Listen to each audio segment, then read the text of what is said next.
Hi, now I'm going to show you how to sketch a graph of a cubic function. Okay. So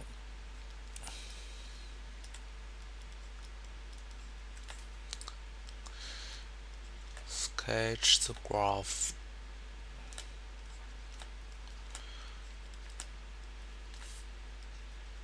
of a cubic function.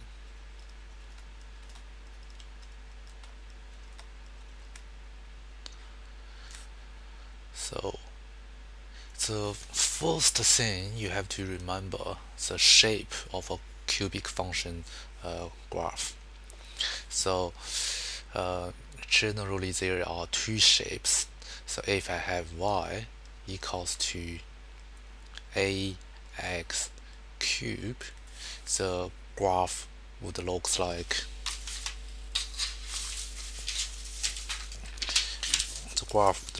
this. So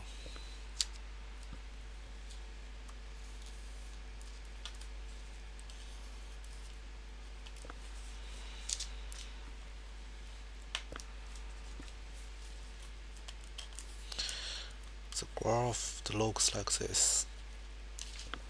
Okay,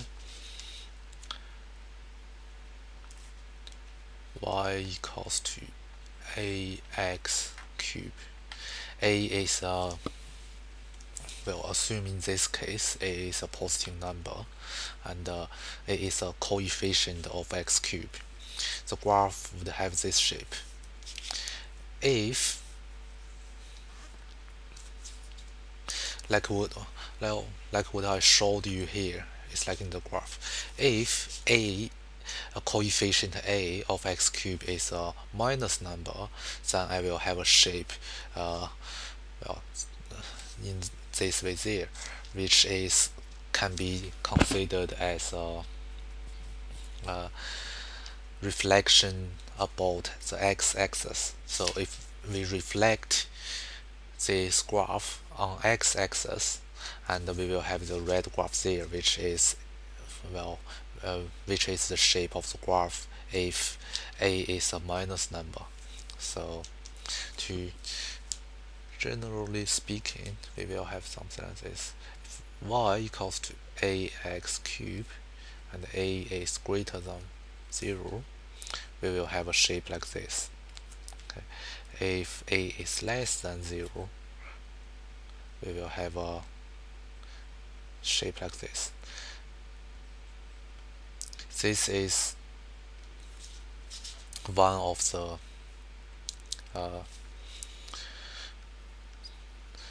this is the the standard graph you have to remember for y equals to a times x cube.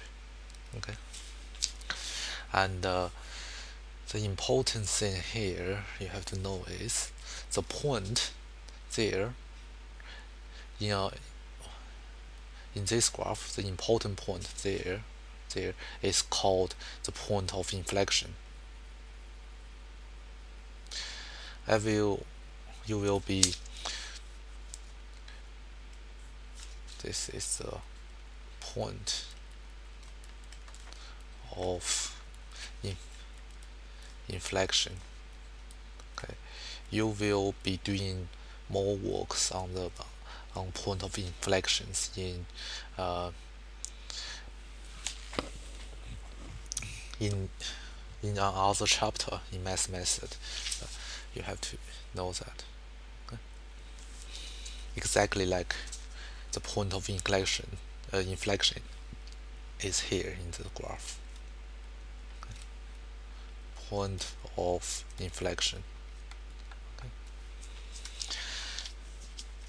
Now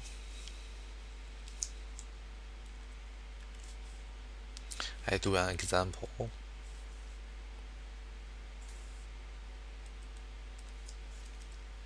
So if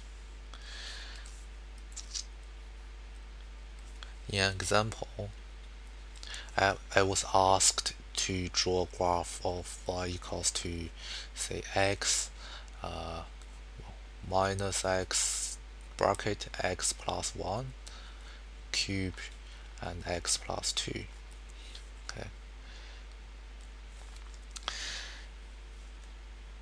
From the minus sign there, I know the graph would have this shape. Okay. Because there is a minus sign, bracket x plus 1 cube plus 2. Because of the one minus sign, I know the shape of the graph is going to look like that. And from similar ideas, or from similar ideas of sketching graph, sketching the parabola graph by turning point, I can find the exact coordinate of the point of inflection from the equation here. For for instance, the coordinate of the point of inflation is to make whatever in the bracket equals to 0, x plus 1 equals to 0, x will be minus 1. And when x is minus 1, your y will be positive 2, which is just exact the number there. So the point of inflection is minus 1 and 2. Okay. This comes from the similar idea to find the turning point of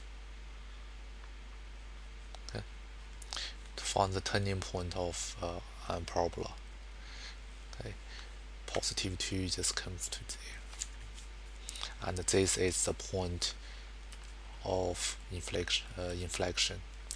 Now let's sketch the graph of this function.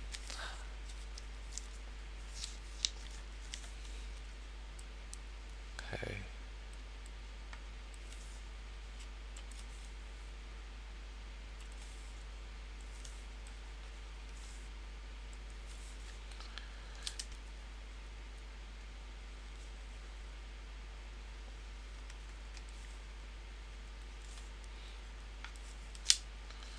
The point of inflection is minus 1 and 2, which is here. Okay. And I just draw the graph like this.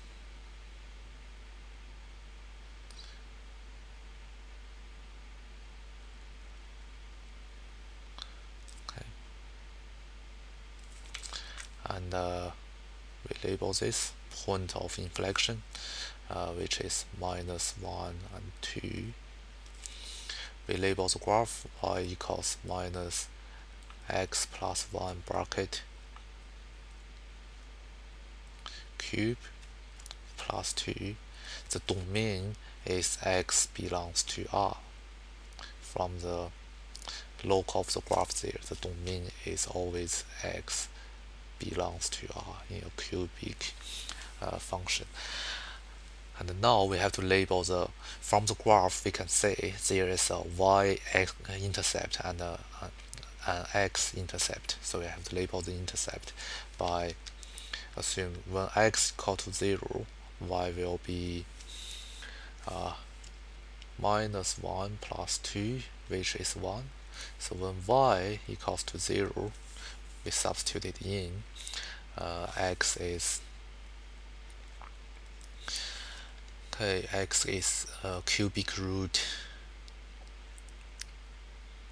Yeah, x is cubic. Okay, minus 1 plus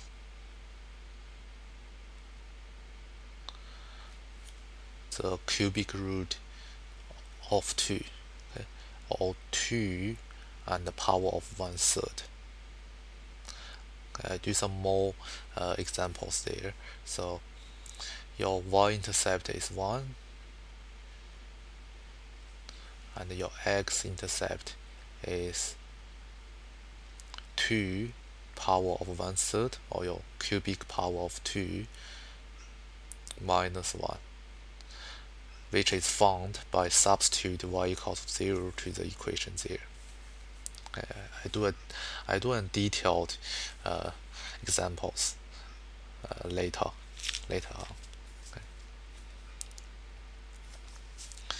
And here is the important things you have to just in this tutorial, just you have to remember the shape of the graph of a cubic function in this form: y equals to a times x power of 3, or in this form there. Okay. Okay. Also, the shape of the graph can have another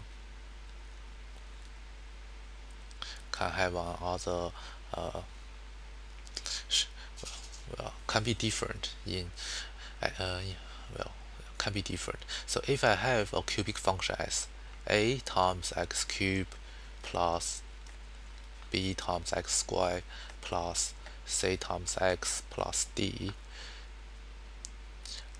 and